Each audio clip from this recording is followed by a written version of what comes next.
Hi, this is Anna Imagination with the Healing Garden, and welcome to the Philosophical Coffee, where I heal the world with wisdom, love over coffee. And today I am covering narcissism, how to recover from narcissism, mental illness, behavioral defense, and new psychology. And I had a 4-hour conversation with one of my dear friends, Alexa, love her to pieces. And she's a psychologist with 30 plus years. And I love talking to her because it's a really we just swap psychological ideas. And every time I talk to her now, I'm at a point where I realize I'm not at all a traditional psychologist. I have my own field now. It's wisdom love, it's philosophy. And I have philosophical psychology. And I feel like whenever I talk to her, I come from a different land. It feels like I'm a foreigner or an alien. And I come bringing this completely different psychology.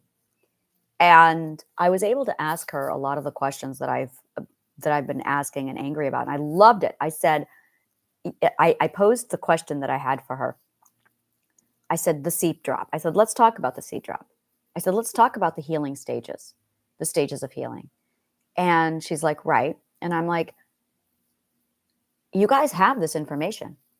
Why is it not being handed to us? This was such a huge moment of me going, oh, I understand. Why?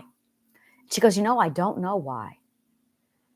And I told her, I said, I can't tell if it's being done maliciously or if if psychology is just ignorant. And I said, as a result, I don't trust you, as in the whole field of psychology. And she was explaining, she goes, she started to explain to me a lot of the stuff that happens in the office in psychology.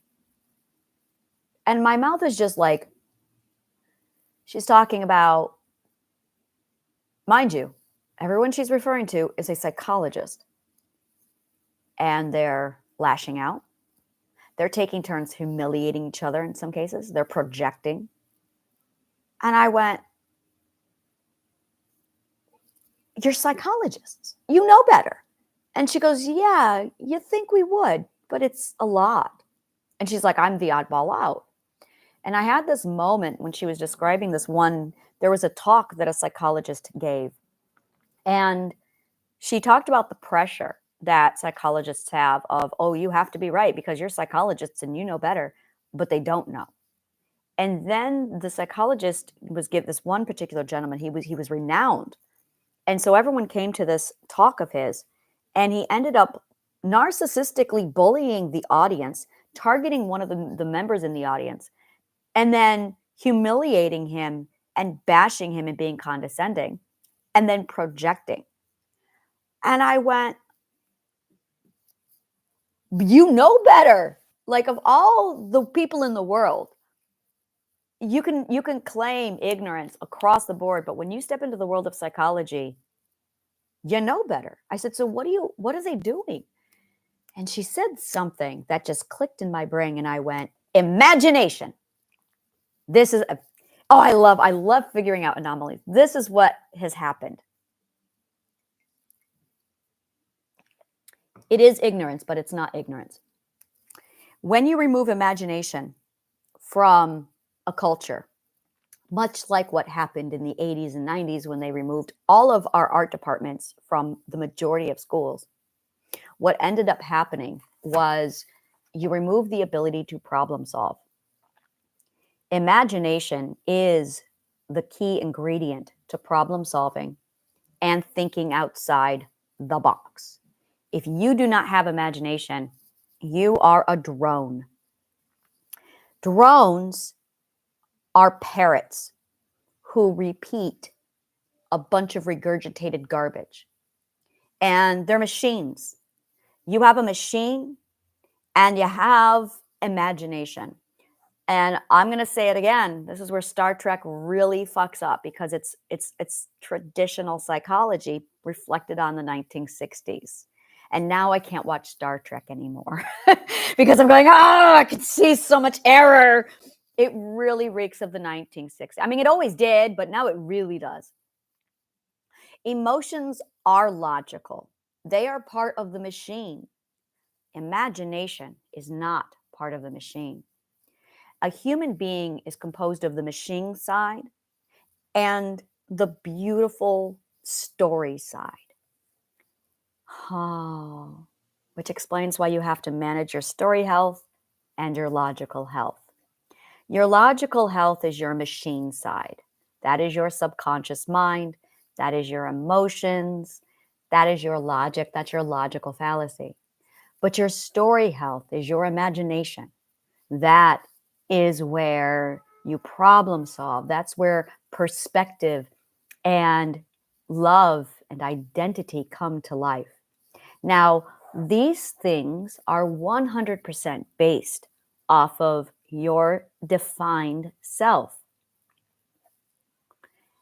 So you have a triangle again. You have the defined self, and you have your logical health, and you have your story health. I almost want to say you have your energy health as well, but when you work on your logical health and your story health, the energy health falls into place. And this is where a lot of people really miss this, is they focus on healing the energy health, but that's a consequence. The logical health is your machine side, and your story health is your imagination and your creativity side. And a lot of people do not manage their story health. What ends up happening is you end up with people like psychologists who have mastered memorization, but they don't get it. They don't understand it. And as a result, they're going through the motions without any imagination, acting like everybody else, even though they have access to all this information, which is why psychologists are so focused on more symptoms, more diagnosis, more over here, without actually doing what needs to be done over here.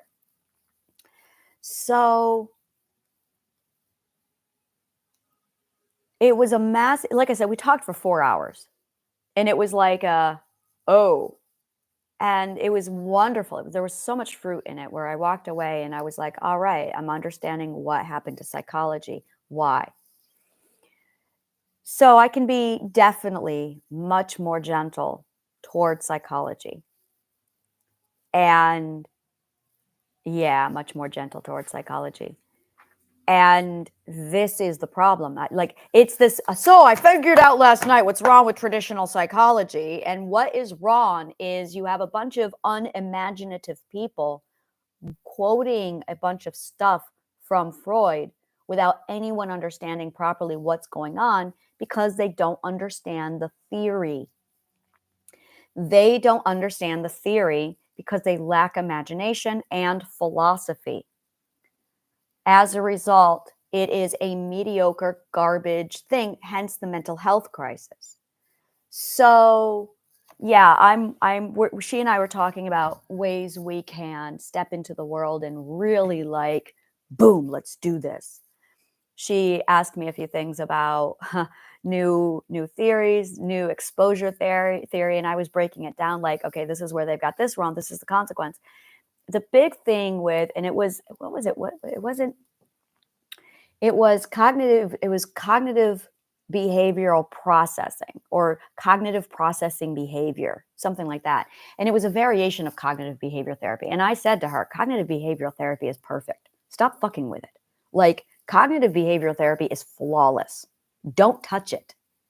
Dialectical behavioral therapy, nah, I love it, but it's just Socratic method and formal argument and debate with cognitive behavioral therapy. Stop reinventing the wheel. And cognitive behavioral therapy is fucking gorgeous. That is, and I told her, I said, there are I can count on one hand all the things that I love from traditional psychology that I'm all for. Exposure therapy is one of them. But exposure therapy really needs to be monitored. And before you can do that, you have to do X. So we're going over, there's a lot we're going over, and I'm just so excited. I'm very excited. I also got confirmation from my second case study that she's a veteran. Second case study is also a veteran. Pay attention to this news. Second case study was a veteran, and massive trauma history prior to the war. And the narcissistic cure that I gave her also cured her PTSD. She hasn't had nightmares or any PTSD symptoms in a week. We did that on the 16th of December. I've been working with her for about 4 weeks. So in 4 weeks, she's already showing PTSD is gone, narcissism is gone. Beautiful, beautiful. So, oh my God, I'm so excited. But because she's a veteran and I'm working with the VA on getting Triadic Healing, this is huge. It means that I do have the tools and the resources. I have proof of concept. Josh, I have proof of concept now. So I can say without a doubt, yes, I can help veterans. Yes, I can help narcissists. Yes, I can help people with depression. I have my 4th case study is showing substantial signs of being cured from depression. Like she used to be a shut-in. In 1 week, she read the article. She read my course and she's like, oh my God, this is what's changed. And oh, she's amazing. The one thing, I have 2 people I reached out and they were not accountable. So I'm now looking at third perspectives. Now I'm going to say here, these are people who are all 6 perspective and higher. So I'm not going to say that the diseases can't be cured. It's the perspectives that can't be cured. So 6 perspective and higher, yes, solid 100% turnaround on the 6th perspective. On the 5th perspectives,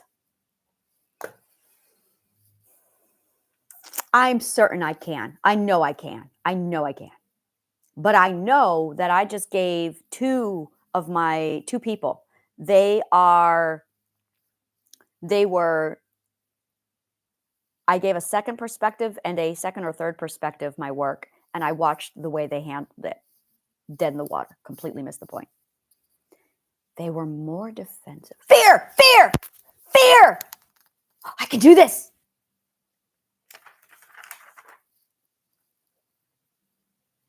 Validate, soothe first. Accountability later.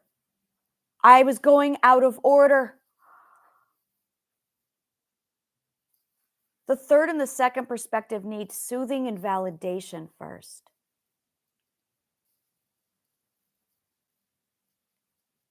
They can't get the accountability first. How do I do that? They need empathy.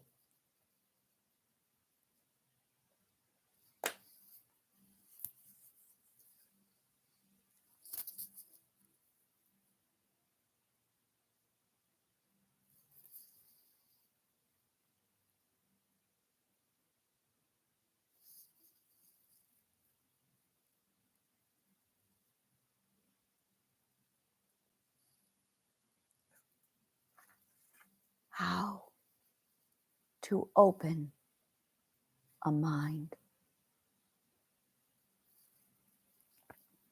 6th perspective already has an open mind.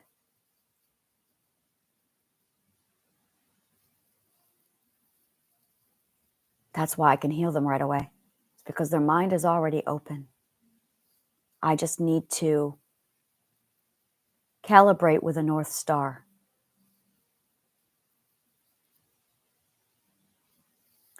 5th perspective, stubborn, doubt, no trust, fact.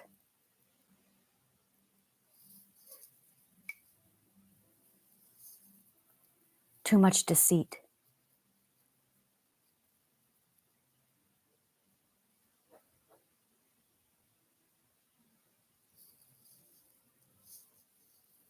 Fourth perspective.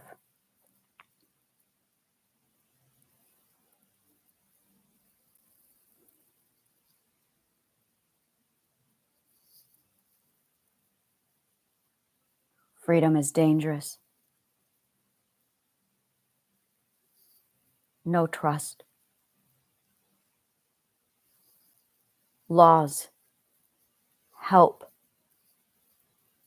with people.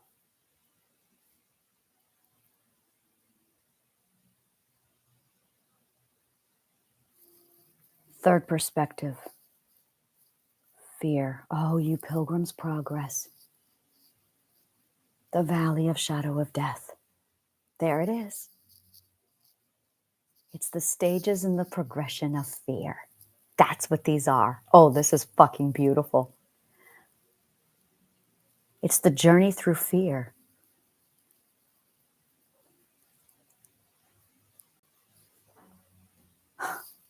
Lord of the Flies.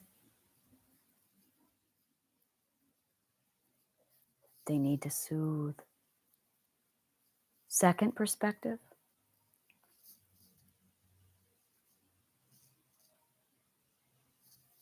Believe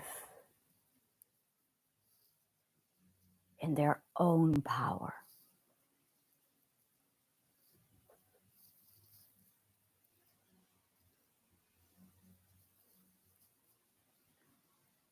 First perspective. Save yourself. So in the first perspective, I would focus on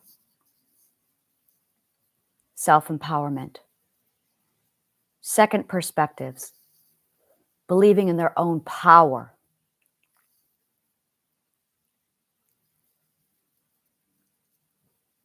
First perspectives, they would have to empower their own nurturing.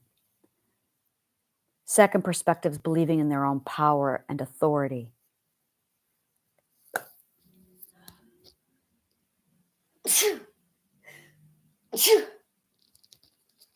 Excuse me.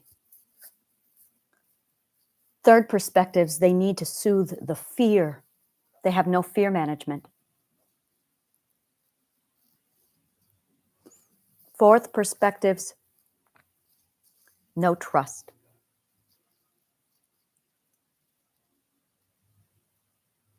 Fifth perspectives, less trust. So fourth and fifth, they're looking at trust. Third perspective is all fear. First and second is self-empowerment. Now, what this means is this. It means that for a sixth perspective, whose mind is already open, I can just hand them the information and be like, here you go, you're all set. But the fourth and the fifth is all about trust.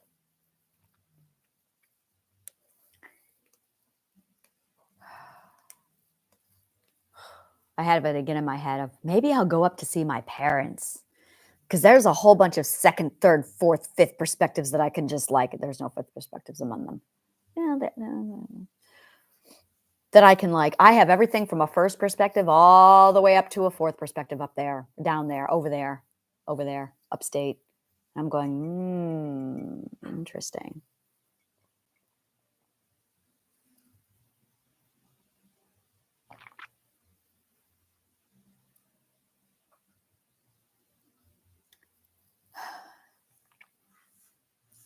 Which means for the first perspectives, it's going to have to be an entirely different course. Because the first perspectives are going to need to know first, let's talk about your self-nurturing. Let's talk about, this is fantastic because it means that Triadic Healing can be tailored for each of the perspectives now. I know how to do it. Oh, this is such fantastic news. This is huge. I've been trying to figure this out for a while of, well, it's great for six perspectives, but what do I do with everyone else? And I just figured it out. I now know how to do it with everybody else. This is so exciting. No man left behind. People are like, oh, you can't save everyone. What a bet. I will. I will.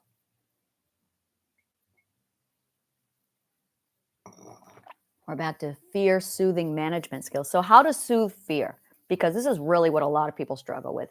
Soothing fear. Soothing fear is so big. Soothing fear has 4 steps to it. You need to empathize. This is big. This is big. To soothe fear, you need to self-empathize. I want to talk about empathy because recently recovered from narcissism. Empathy is a difficult emotion. There is empathy and empathetic. And I really like to clarify between the two. Let me look this up online because this is really what I'm like, what is going on with empathy?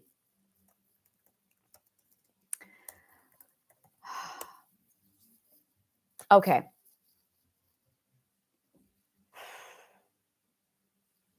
Okay, empathetic is an adjective. Let me take a look at empathy. The ability, that's a noun. Okay, so empathy is the noun. The ability to understand and share the feelings of others. It's premeditative, though. It's premeditative. It's being accurate.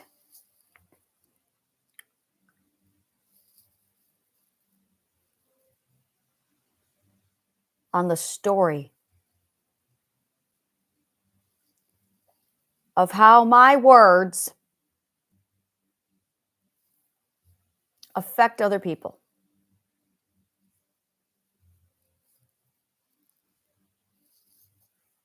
How would you feel if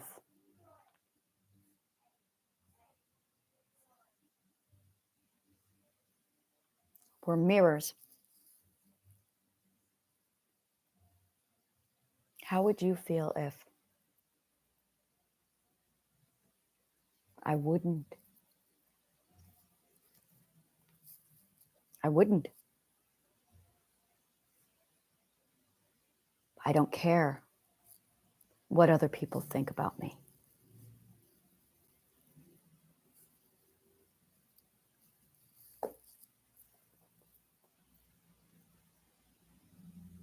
Empathy is a mirror. Oh, I know it is. It's a mirror.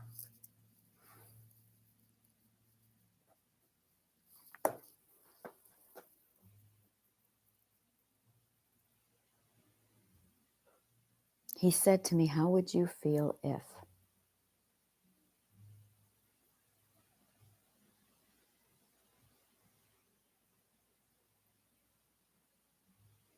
And I can feel my subconscious mind digging in, going, no, don't look at that. Hey, it's okay. I know you're scared, but I need this information. I need to look at it. I can take care of myself. I need to see this.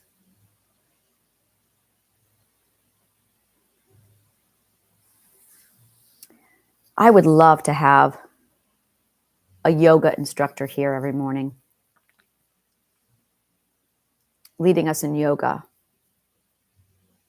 And I would do I would love to do a talk show. And this is my talk show. I would love to have a talk show where we're all talking about healing. And it's let's take a time for yoga. Let's do our morning routine with yoga. Let's do meditation. Let's do positive affirmations so that people can tune in and get all of it. It's literally a daily morning meditation, the positive affirmations,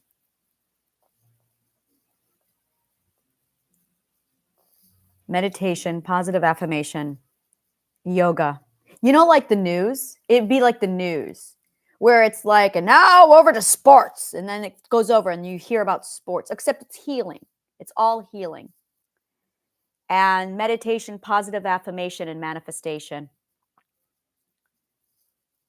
Yoga, havening.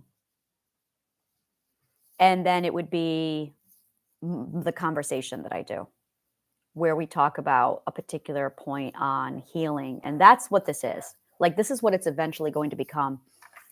And I love it, where it's like, let's do this. Because I can do the meditation, positive affirmation, manifestation. I would bring someone in to do the yoga. And I know somebody who would actually do the yoga. But yeah, no, this is definitely, yeah, that's what I'm going to be doing eventually, is bringing people on. where it's 3 or 4 of us and we're all healers and we talk about this and it's like, let's do this. And then it's inviting people to like tune in every morning and we'll do this conversation. And I would have Leah come in and she would do the positive affirmation. I would love to have her here. I don't know how to collaborate on YouTube. We would have to figure that out. But I would definitely have her come in and I would have her lead in the positive affirmations. But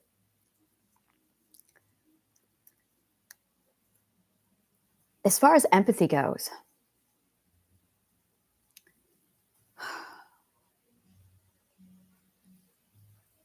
I feel this iron wall around my emotions. How would you feel if someone, and I can like, no, I wouldn't feel anything. You know, I almost want to say that a lack of empathy is a defense. No, I'm saying it. A lack of empathy is a defense.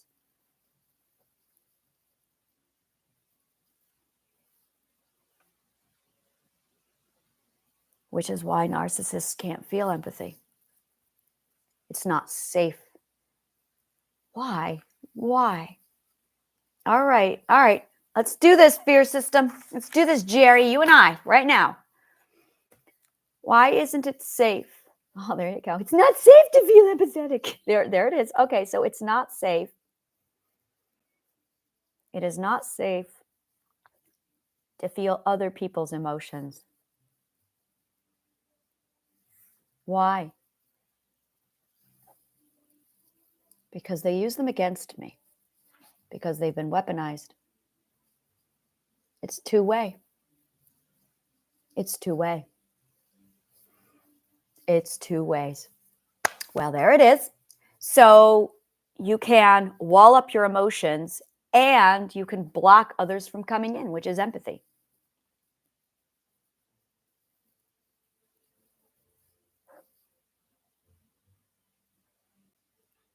Empathy is the receiving of others' emotions. Emotions are the giving. So that's it. It is the emotional transaction. Oh, that makes so much sense. Because you have an emotional transaction that's been stifled, you're not connecting. Boom, there it is. You have disrupted the connection. You as in to whom this may apply. Every time I use the word you, it means to whom this may apply.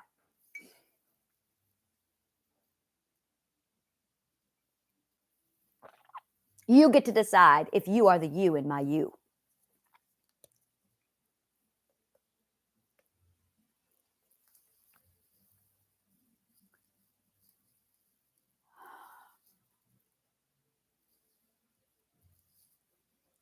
If I had my way, I would have the world tuning into my show, learning my new vocabulary, and then correcting the vocabulary that we use in our system to make it healthier. Mindfully healthy words, mindfully healthy vocabulary, mindfully healthy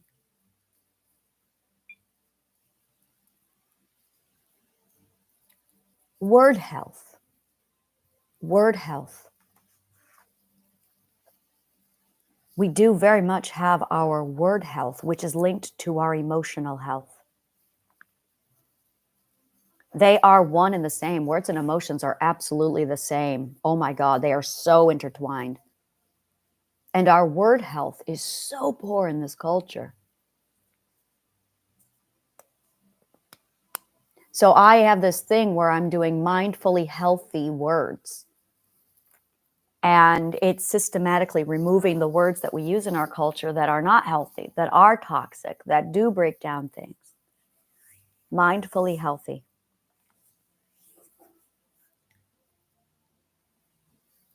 Mindfully healthy words, mindfully healthy vocabulary. the N word is a great example of this. I do not like that word. I cannot hear it. I do a hole every time I hear it. It's the vibrations on that word are so vile that it just hurts every fiber in my body. And I don't want to hear it. I don't like being around it. I don't want it because the vibrations of that word is so vile. And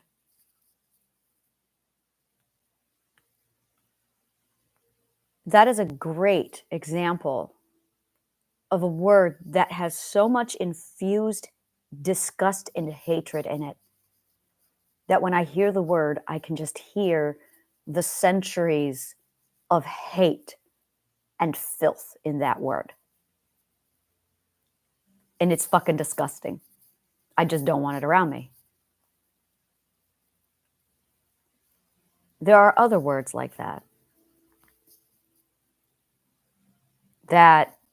their vibrational frequency is so toxic that I just don't want them around me. It's a word that you don't say it because it's so toxic. But all words have a vibrational frequency to them because all words are backed up by the emotion, which is physics. It's association. Words have a learned association.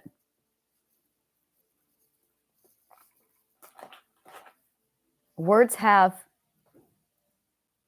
an emotional learned association. A learned emotional association. That's it. A learned emotional association. Words have a learned emotional association to them. That's what I've been trying to say. And when you are not aware that there are, and we are subconsciously aware, but no one's aware. No one's consciously aware. So there are learned emotional associations with words. And by not being aware of these, we have a really poor emotional health, a really poor word health in our culture. And it's at a point where I can't, like feminine and masculine. I'm at a point where I hear those words. I'm going to write these words down. I'm going to go over to my website and I'm going to go over them because this is really where a lot of my work starts to divide, where I'm like, this is becoming aware of the words, word health. And I cannot explain and emphasize to you enough how toxic these words are. There are growing words. There are shrinking words. I want these in columns. Can I do columns? Row, stack, group, columns. Yes, I can. Yay, done. So I have growing words. I have shrinking words. I want these turned around the other way. I want shrinking words on the other side. And then I have growing words. And then I almost want to say that there's a third group. And the grow words is what I refer to as the list of banned God words. That to have these words is blasphemous. To have these words is blasphemous. That's one thing to look at it. Blasphemous. Or to threaten God. And this is the kind of bullshit that I'm like, so there's the list of banned God words. And these are grow words like arrogance, pride. Oh my God, I love pride. Confidence. Shrinking words are humility, meek, supermom, humble. These are shrinking words. And these are words that we associate with being, and truly, this is it. These are words that we glorify and deem righteous.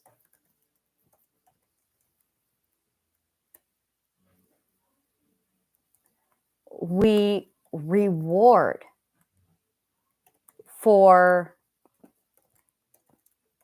the self-sacrifice.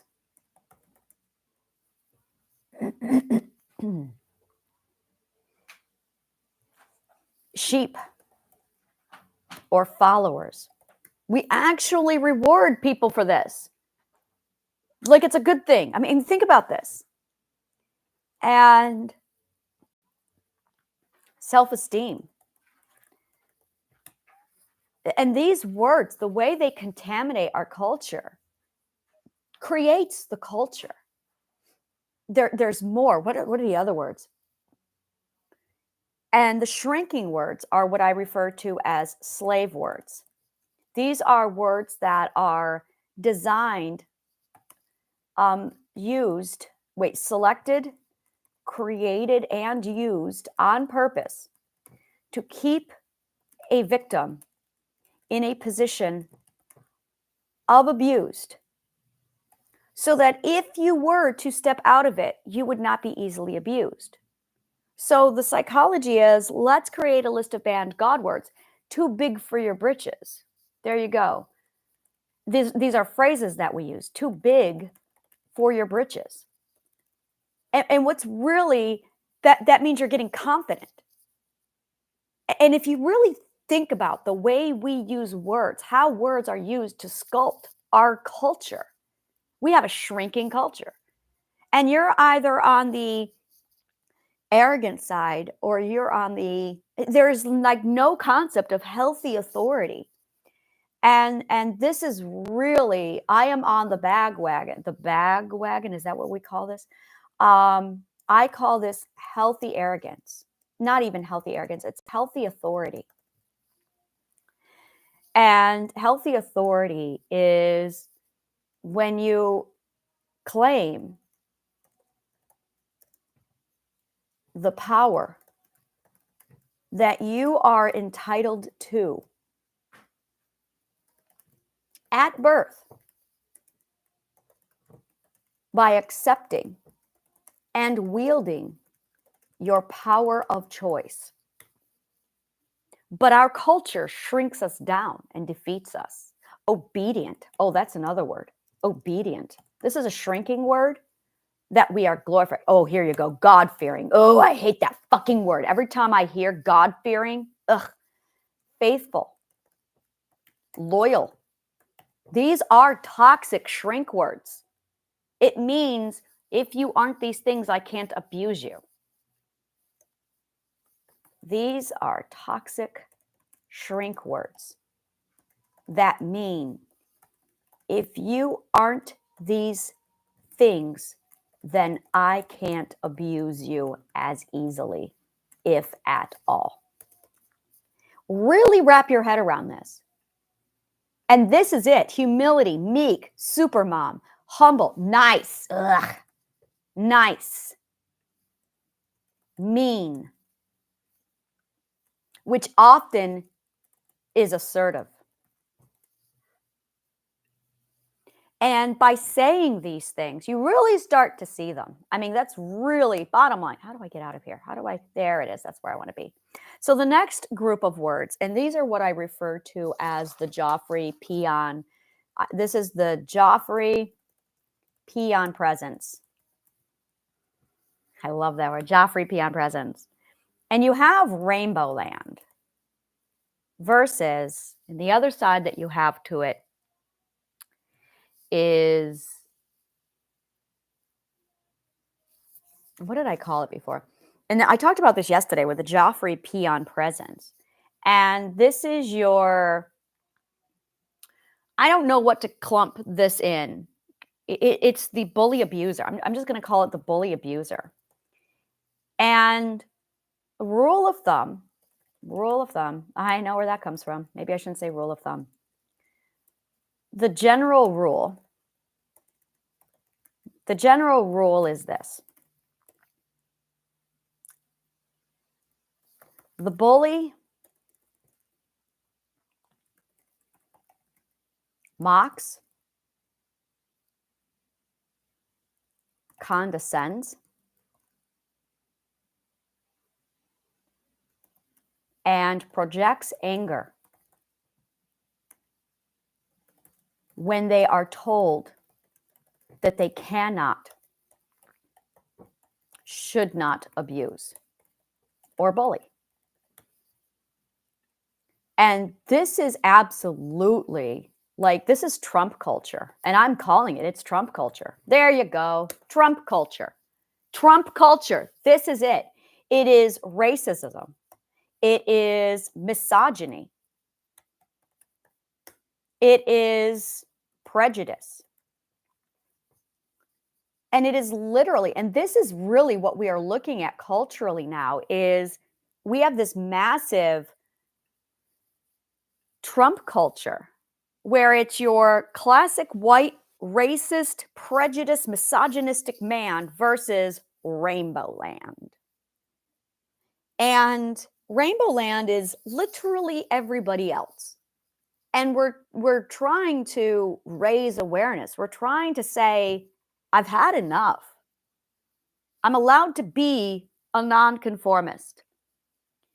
And this, and I'm going to say small group, but it's not small group. And this is really what I want to do. This is my dream, is we need to unite. We've got Blacks, and we've got Latinos, and we've got women, and we've got children, and we've got immigrants, and we've got LGBTQIA, and we've got transgender. We've got Asians and Indians. And, well, we have Native Americans. We have all these people who have been abused by Trump culture. And it's literally right now, it's Trump culture versus Rainbow Land. And you've got the Blacks over there saying, we want our rights. You have white women fighting these assholes going, we want our rights. Feminists. You have LGBTQIA going, we want our rights. Why the fuck aren't we uniting? We outnumber them if we unite. And I don't want to fight pacifists. What I want is to finally stand together in one big message and say, well, we're not going to take it anymore. And this is where we get the we're not, that song, that beautiful song, we're not going to take it anymore. And every time anyone stands up, and we saw this with woke, is Black people stepped forward 10, 20 years ago again. And that time they coined the phrase woke. And then it went over to the trending group where I was like, oh, that's popular. I'm going to be that now. And then it got over to the Trump culture, and then they tore it down and mocked it. And we're not calling it out for what it is. We're not. And that's really needs to happen, is you're not allowed to be an asshole anymore. You're not allowed to be a bully. And it's at a point where, and this is it. You really want to know how to do this. This is how it's done. This is what we refer to as, you have the authority. And if you give them the power, if you give them the acknowledgement, you give them power. So I really want to sit down and just teach people, look, this is how authority and power works. You be your beautiful rainbow colorful you. You be your nonconformist you. Do not value their words. You want to fight racism? Devalue. You want to fight prejudice? Devalue. You want to fight the intolerant LGBTQIA culture? Devalue them. This is how you fight psychology with psychology. You devalue them. It's called boycott. Oh, I love boycott. Boycott is the single most empowering thing anyone can do. I did something this year called a culture cleanse. A culture cleanse is when I boycott everything cultural.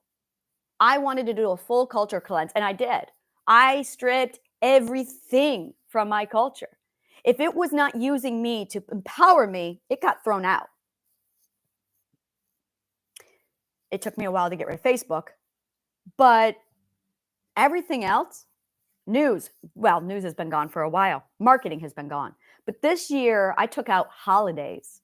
I took out the language. I invented an entire language this year. This is my resolution. This is me reflecting on the year 2023. This is the year that I said no more. And it was deciding that I wanted a cleaner language. I wanted cleaner language. And I didn't watch news. Now, I haven't watched news since Sandy Hook. And I had people going, oh, well, you're not informed. Whoa, whoa, whoa. Who told you have to be informed? The media? The media who's selling you their media? Are they the ones telling you need to be informed? Pretty sure they have a vested interest. Is it invested? Yeah, invested interest. So do you really need to be informed? And it's this realization of we empower the news and the media when we turn it on. I'm going to say that again. We empower the media when we turn it on. We empower the government when we comply. This is the power of boycott. Devalue them. Value is where the power lies. So when you get upset because somebody called you a name, now I'm going to tell you right now, absolutely, they were assholes. They took away your name and they gave you a label. Absolutely get pissed. So make the change. Don't value them. You're angry because you give them value. I remember this one person I was talking to, and she was going on about, well, they said this, and it was very much a Black person getting upset about the white community. 100% absolutely, I agree with her. But she valued them, and that's why she was upset, because she cared about what they said. And this is true of abuse across the entire platform, no matter what culture, no matter what race, no matter what gender you are, no matter what LGBTQIA you are, no matter who is abusing you. The moment you give someone value, you give them your power. You're upset because you value them, because there is something that you want from them. You want their validation. You want their recognition. You want their audience. You want something from them. Figure out what it is you want and take it away. That is how you disempower. And at the end of the day, if you want racism to end, you need to devalue the people who are racist. If you want, stop giving them a stage, because this is really what it is. Really, when you value someone, you give them a platform, you give them a dais to stand on to preach. You give them a stage. Why are you giving them a stage? I remember this one woman. I was this is back like a year ago. This was back in February, April. I was hanging out with some friends, and this one woman she and I already rubbed, like I already had some issues with her, and she went into this full calling me weak, telling me that I was weak. It was so degrading, and I was so infuriated. I never spoke to her again. I sent her a message the next day telling her I was really pissed off. She went into full narcissist, attacking me and lashing out, and I went, we're done. I did a whole lot of healing. And when I healed, I stopped valuing her and that group. Today, I noticed it was the first day, yesterday, where I don't value that group anymore. I don't care if I'm not part of it, because I no longer value them, because they have no value. I went to a party about a month ago. This is prior to me getting this value out, and she was there. And I finally was downgraded where I had no value for her. And it was a completely different dynamic. Really different dynamic. She arrived and she literally shrank. I saw her like whole body and she just looked at me. And I saw right over her. Couldn't even see her. I glanced at her like, and I enjoyed the rest of the party without even making eye contact, nothing. She was invisible to me. Not because I had something to prove, but because I no longer valued her. And she followed me around a little bit at one point, and I just saw right through her. She was non-existent to me. That's the power. And it was empowering for me. It was very self-empowering. And this is what I mean by authority. You really take control when you choose who to value, who to downgrade. And that's really it. You're upset about someone's racism, downgrade them. You're upset about someone's misogyny, downgrade them. Downgrade them. I'm going to go over the psychology of how to downgrade them.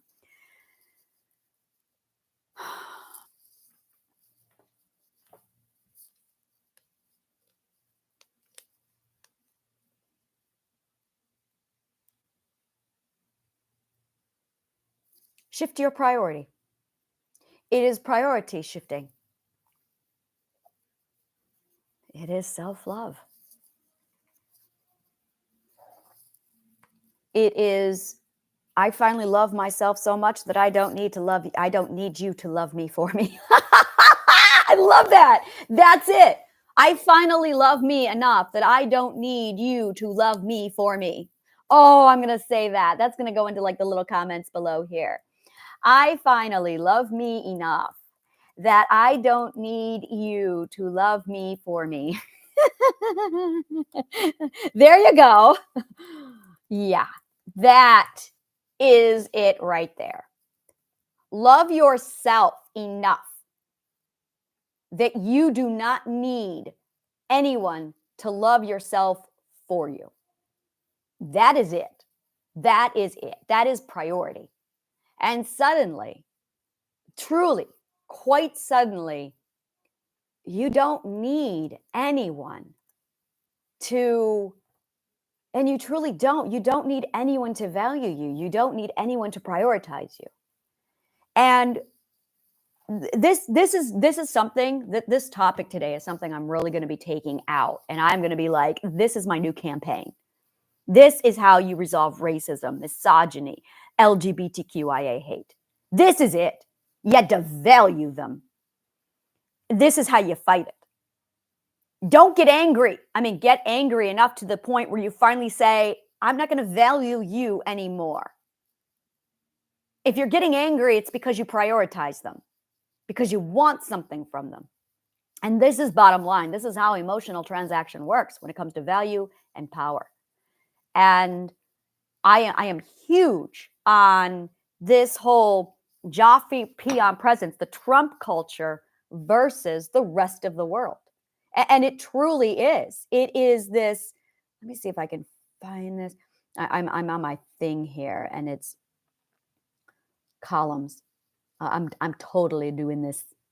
And this is it, really. Like, to be able to name this, to finally say you've had enough, to finally say that you're going to take away. Yeah, so this is going to be Trump culture. There we go. So you have Trump culture. Yeah, I'm totally, which is the AKA the Joffrey peon presence of white man. And I'm saying white man. I'm absolutely saying white man. I'm going to say white cis man, because this is really it right here. Oh yeah, I am totally getting into the psychology today on racism. And then you've got what I like to call rainbow land, which is literally everybody who the white man hates. And I remember I was watching this documentary, and it was it blows my mind away. This documentary I was watching they were talking, the white man was talking about, it was Deep South, Bible Belt, and it was a white man in the Ku Klux Klan member talking about why he needed to preserve white culture. In my opinion, there is no white culture. Racism and prejudice and misogyny is white culture, in my opinion. And I come from that shithole, so I can say that shit. Yeah, I can say that shit. White culture, in my experience, is literally racism, prejudice, and misogyny. And he's talking about how basically it's pure blood. It's very much this pure blood mindset of they don't want their bloodline tainted with all the other cultures. And he viewed white man as a dying race. And I say, good fucking riddance. So it was, and that is why they had the Ku Klux Klans. That is why they had the racist culture. That is why they were like, oh, we need to make sure our women are breeding with white men. Their words. Yeah, I grew up in that shit. Grew up in that fucking shit. And this is something that when you get into the swinger culture, the men were like, they talked to me like I was a fucking horse for breeding. And it's, you want to talk about fucking sick. And it's dehumanizing. That's white culture. It's dehumanizing. They never left the slave mind behind. You know, it's funny because I grew up. I'm gonna get real deep in this fucking shit today. So sorry, not sorry. I would ask in my white culture when there was like absolutely no one around, as in no one but white man, I would ask, why do blacks speak the way they speak? Why are black culture the way black culture is? And I got white man culture answering these questions for me. And they said, oh, it's left over. This is their words. It was left over from slave culture. It's because they're ignorant, they said. And it's left over from slave culture. So here I am 20 years after that question going, if it's left over from their experience from the slave culture, then what's left over from your slave culture? I'll tell you what, they never stopped being slave owners. It never died out. They transferred their slave mentality from the blacks over to their own wives. Domesticated slave of 40 years. I know what I'm fucking talking about. So I'm looking at it going, huh, it's still the same intolerant, white, misogynist, racist prejudice. And we see that with Trump. This is Trump culture. And they know their days are numbered. They know it because Rainbow Land is getting bigger. And bottom line, Rainbow Land is getting much, much bigger. And they have a reason to, they've concluded and they've deduced correctly. Yes, they are a dying breed. Use their own words against them. Yeah, they're a dying breed. Sorry, I grew up being told about breeding and being compared to a horse breed. So yeah, just to say that they are a dying breed really has a nice little vindictive bullshit into it. It is a dying breed. And their days are numbered, especially with how vast Rainbow Land is growing. And that's really, and I'll say this a million times over, that's really what we're up against, is you've got this massive, massive culture of melting pot, this beautiful rainbow of all these cultures, all these tolerances, and all these languages, all these people. And every one of us has understood suppression. Every one of us has tasted suppression at a different flavor, a different degree. And we need to unite, not to go to war, but just to finally stand up in one voice and say, I devalue you. Like, why are we valuing Trump culture? We all know how much of a bunch of disgusting pricks they are. Why are we still giving them value? And I'll tell you why. It's because this is the psychology of racism. This is the psychology of authority, power, control. And no one knows about this shit. So you want to defeat racism, you need to stop devaluing the abuser. And this is true of anyone who's ever been abused. This is true of anyone. It's this culture, this white culture needs to die because it's violent. It is contempt. It is hateful. It is violent and aggressive and cruel and suppressive. It is tyranny. It is absolutely enslavement culture and abuse. And it just needs to die. And in order to kill it, it requires that the abused, the meek, the rainbows literally need to devalue. And that's truly it right here. Is going back to shrink words.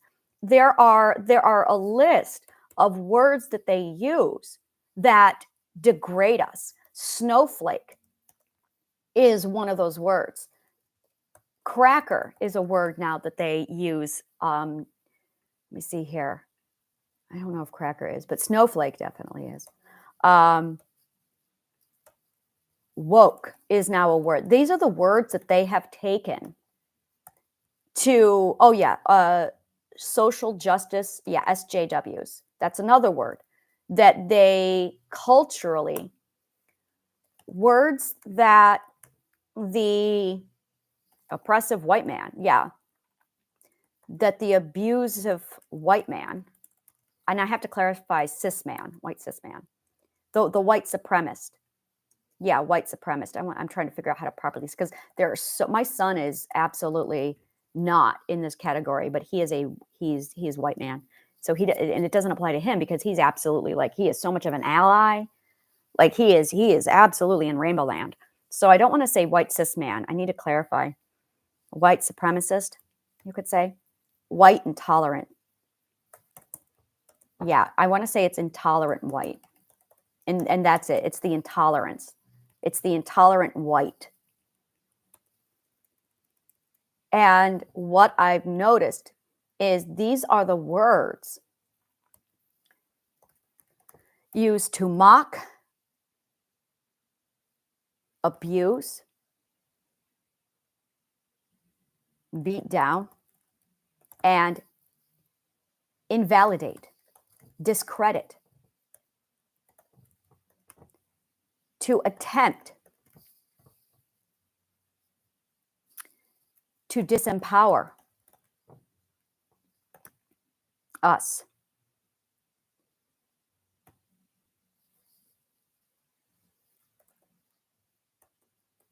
It is us who needs to disempower them. And this is done by devaluing their opinion. There it is.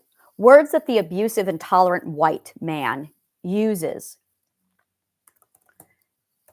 to mock, abuse, beat down, and invalidate, discredit, to attempt to disempower us. It is us who needs to disempower them. And this is done by devaluing their opinion. This is the psychology of racism. This is how it is resolved, is an understanding that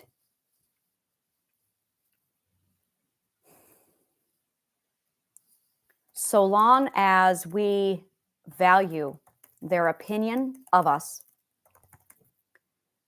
their acceptance, their validation, their apology. Acceptance, validation, apology, tolerance, allowance of us. We are handing them our power. And understanding that so long as we value their opinion of us, their acceptance, their validation, their apology, their tolerance, their allowance of us, their acknowledgement,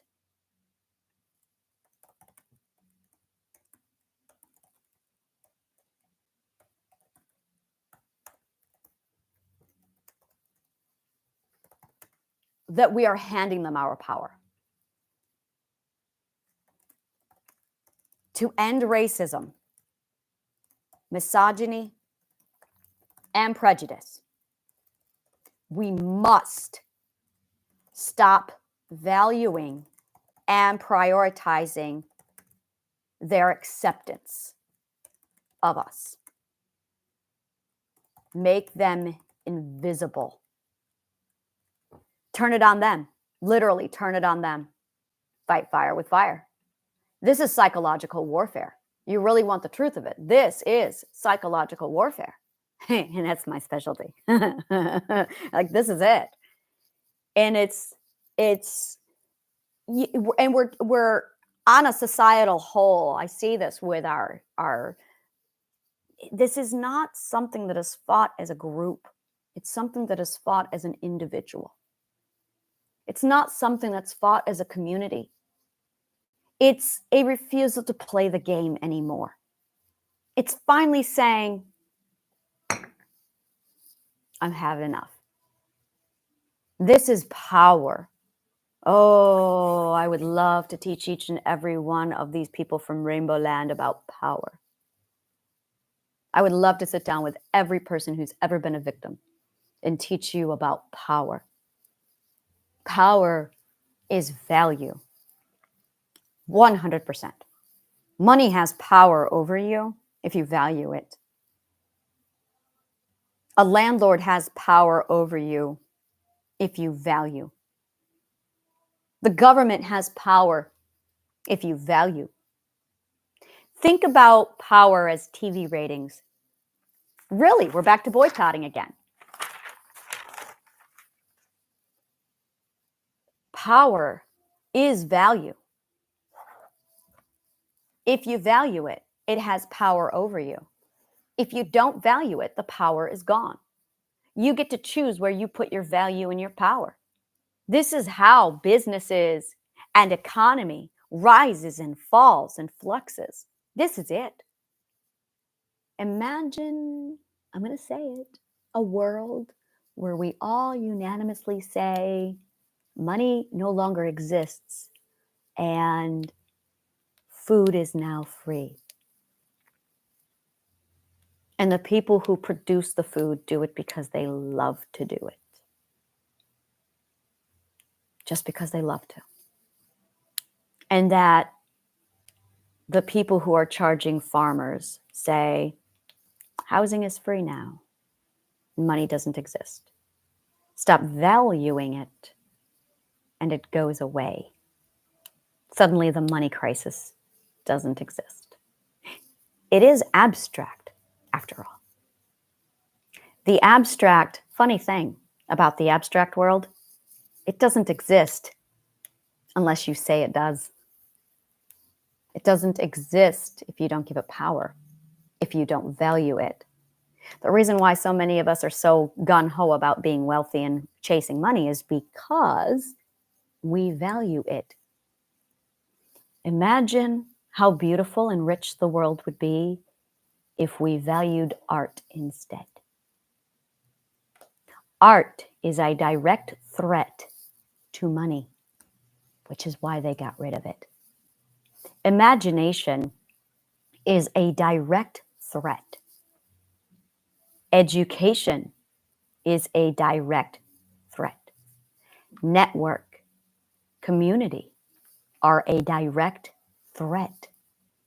Because when you have these things, you take away the value of them. And I cannot emphasize to you enough how much you control power, how much you are in control. My God, this is one of my favorite things about sociology. I talk to some people about sociology and they're like, oh yeah, I've studied sociology. And then I talk to them for 5 minutes. I'm going, dude, you have not studied a goddamn thing about sociology. People think that sociology is events. No. People think sociology is the study of how a society functions. Yeah, there's a whole lot of psychology in how a group of people moves together as a group of people. And If you haven't studied philosophy and psychology, you don't know jack and fucking shit about sociology. If you have not studied sociology and how we move as a community and as a network, you're only in the first lesson of psychology. And I cannot emphasize this enough, that education is the power, because you then understand and you're no longer vulnerable, you're no longer weak. And it's really understanding the exchange that takes place under authority, power, control. Like, oh my God. And then there's what's that garbage that's printed in textbooks. Like, I have no tolerance for it. I have no tolerance for it. Every fucking book you pick up in the world today, every one of them, has been scripted and altered by a government who wants you to think a certain way. Don't trust the textbooks. Don't trust what you read. You need imagination. And if you don't have fucking imagination, it's so funny, because every time I get two types of people. I get people who have no imagination who argue with me, and then they just parrot a bunch of textbook. And then I get people who are creatives, who are imaginative, who are going, oh, you're making sense. Yes, I am making sense, because this is imagination and this is philosophy and this is logic.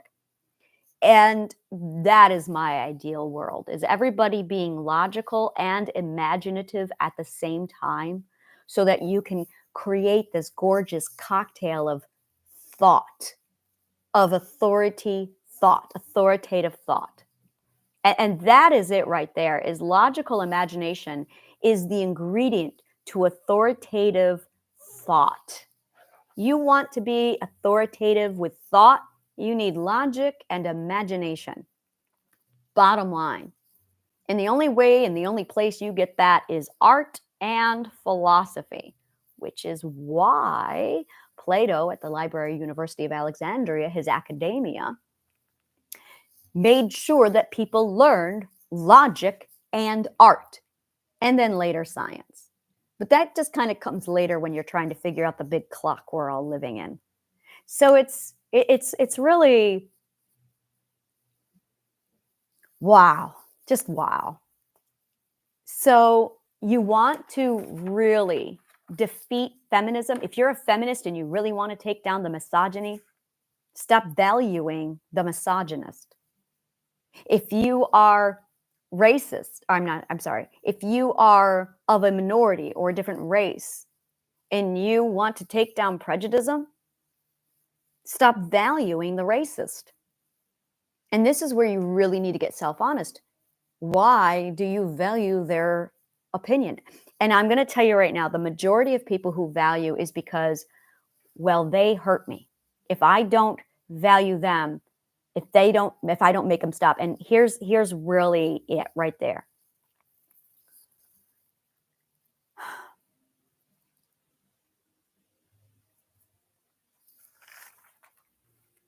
I have been around this conversation so many times with so many people. They can't hurt you if you don't value them. Now, there are places where they will physically get violent.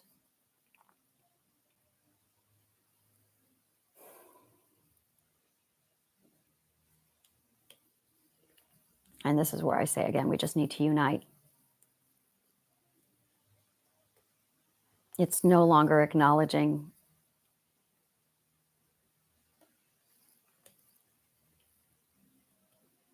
I remember Gandhi. The practice of Gandhi was the same practice we saw in the 1960s with Martin Luther. Exact same.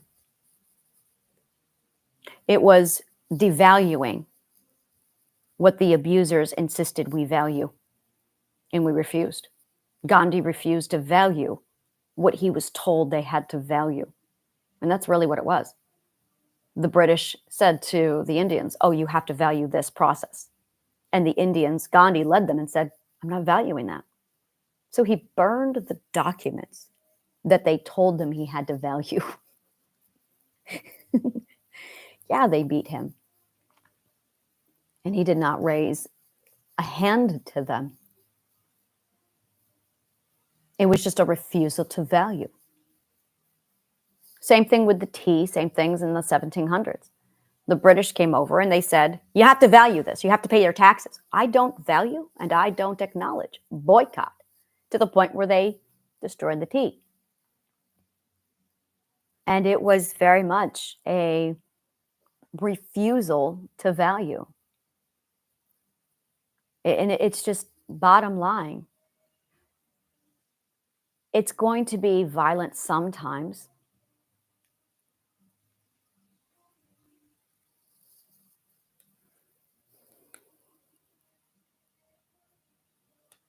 Thing is, I've been beaten and I don't have any fear of it. I have no fear of it. I don't fear violence. And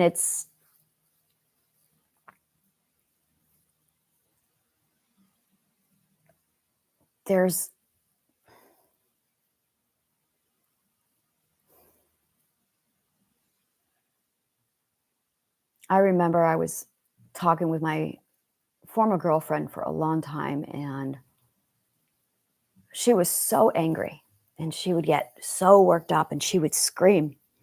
I would have conversations with her and suddenly she would start screaming at me about Black America and her culture and racism. And we would be having a conversation where it wasn't even the topic. And I remember one of the last conversations I had with her, we were talking, we were in an argument, and she wanted to name call and abuse me. And I set a boundary and said, I'm ending the call. You want to talk to me and vent your frustration at me? We'll have a conversation, but you're not allowed to abuse me. She was angry because I would not allow her to abuse me. She said I was trying to control the conversation and have the conversation done my way. And I said, yes, you're not allowed to abuse me and name call. You're not allowed to character assassinate no matter what I've done, any more than I'm allowed to character assassinate you. And she popped off with, well, I'll show you, a big Black angry woman. And she starts screaming at me about how something about, she was angry about being stereotyped as a big Black angry woman, which is not at all anything I've ever said to her or even discussed. And I'm like, why are you projecting your racial trauma onto me? And I felt like she did that because I was white. And as soon as she did that, I was like, we're done here. Because the last fucking thing I am is that garbage. Like, I don't, for God's sakes, it was disgusting.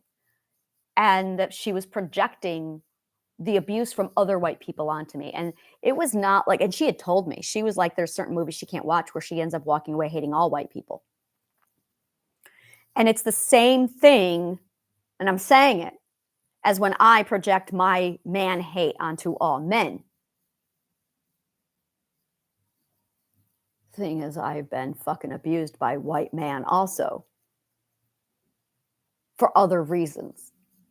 Forced to be their whore. Forced to be their slut. Forced to be their slave. Because I'm good breeding material. And we really need to stop fighting amongst ourselves. Bottom line. Because that's really, I just have this vision of white man standing up there grinning, looking down at the Blacks and the Asians and the Latinos and the white women and the feminists and the LGBTQIA, and we're all fighting in a mock pit. And white man is standing above us placing bets. I really wish I could draw, because I would do political cartoons like crazy. I actually know an artist, and I think that's one I will actually ask him to do for me. But that's how I see the world, is a bunch of white, powerful white men standing up, looking down in a mosh pit, placing bets, while the Latinos and the Blacks and the white women and the LGBTQ and the feminists all fight amongst themselves. And I'm just sitting here going, guys, do you see what they've done to us, right? You see what they've done? Can we please stop fighting? Because while we're all arguing over who won what beauty pageant at the last election, we're really not paying attention to what's going on behind the curtain. Every time we decide not to turn on the news because we don't want to miss something, because, oh, we need to stay informed. Who told you that? Stop turning on the news. Disempower it. Devalue it.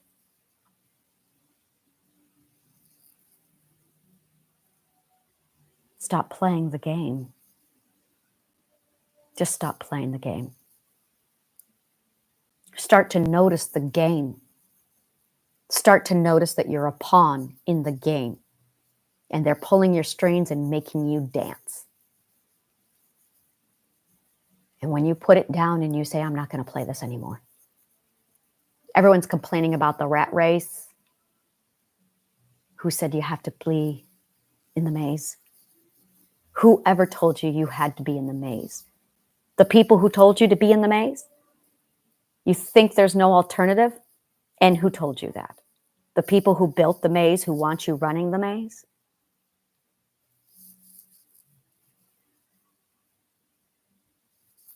I've been living outside of the maze for an entire year. You don't need money as much as they make you think you do.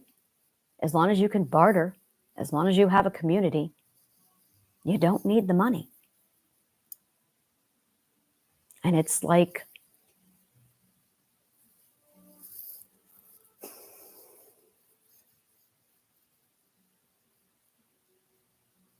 I had this moment where I realized government is just a mindset. System and society is just a mindset. Mindset is my little bitch. And if the system is just a mindset, well, fuck damn that shit. I'm going to pick my own mindset. So I cultivated my own culture, my own system. I put together my own everything and went, well, there you go.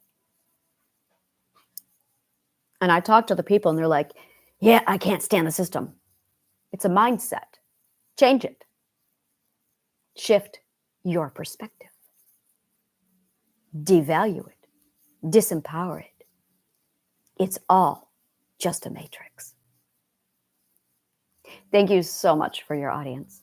And may the kindest of words always find you.